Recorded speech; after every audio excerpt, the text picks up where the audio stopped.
पश्चिम Asia में बढ़ता युद्ध अब सिर्फ तेल बाजार तक सीमित नहीं रहा है। इसका असर दुनिया की दूसरी सबसे बड़ी अर्थव्यवस्था यानी चीन पर भी पड़ने लगा है।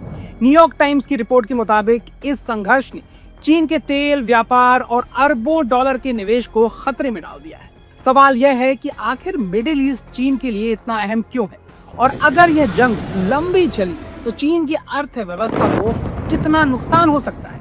नमस्कार, मैं देवव्रत वाजपेयी। बिजनेसनामा में आज हम समझेंगे कि मिडिल ईस्ट के इस संघर्ष से चीन क्यों चिंतित है और इसके पीछे की पूरी आर्थिक कहानी क्या है।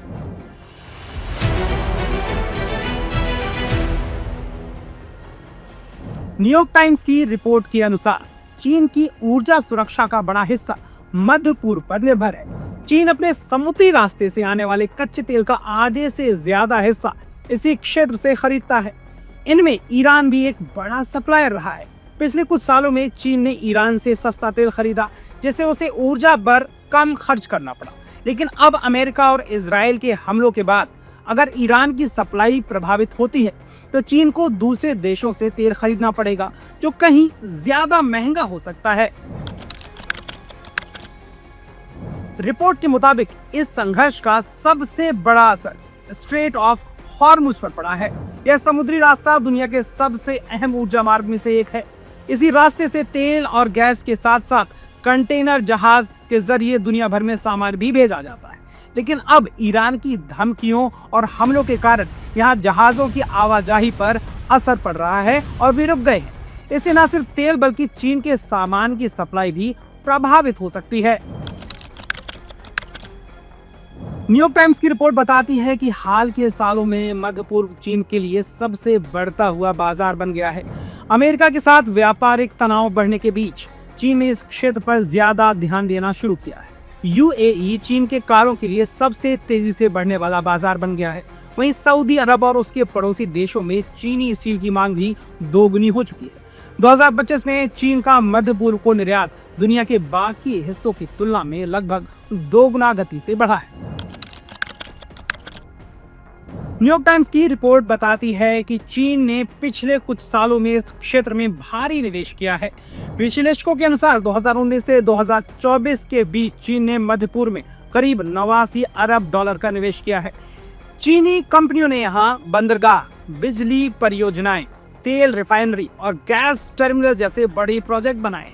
कतर में एलएनजी प्रोजेक्ट, इजराइल का हैफा पोर्ट और यूएई का खलीफा पोर्ट भी उन परियोजनाओं में शामिल है जहां चीनी कंपनियों की बड़ी हिस्सेदारी है।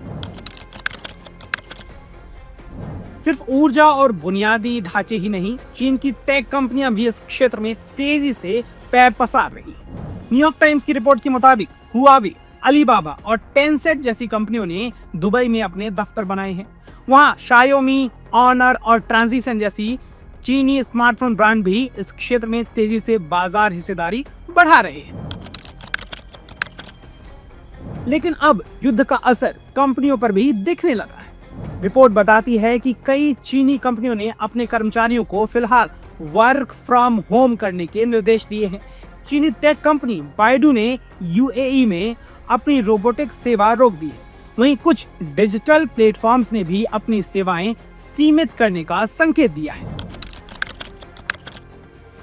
तनाव बढ़ने के बाद चीन भी अब बातचीत और कूटनीति के जरिए हालात संभालने की कोशिश कर रहा है। न्यूयॉर्क टाइम्स के अनुसार चीन के विदेश मंत्री वांग यी ने ईरान, इजराइल, ओमान, सऊदी अरब और यूएई नेताओं से बातचीत की है और संघर्ष को रोकने की अपील की है। कुल मिलाकर मिडिल ईस्ट का यह युद्ध अब सिर्फ क्षेत्रीय संघर्ष नहीं रह गया है।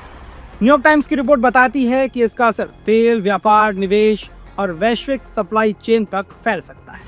अगर यह संघर्ष लंबा चलता है तो चीन को ऊर्जा सुरक्षा से लेकर व्यापार तक कई मोर्चों पर बड़ा आर्थिक झटका लग सकता है। सवाल यह है कि क्या संकट जल्द थमेगा या फिर दुनिया को एक और बड़े आर्थिक झटके के लिए तैयार रहना पड़ेगा। वीडियो पसंद आए हो तो लाइक करें, शेयर करें और बिजनेस स्टैंडर्ड हिंदी को सब्सक्राइब करना बिल्कुल न भूलें।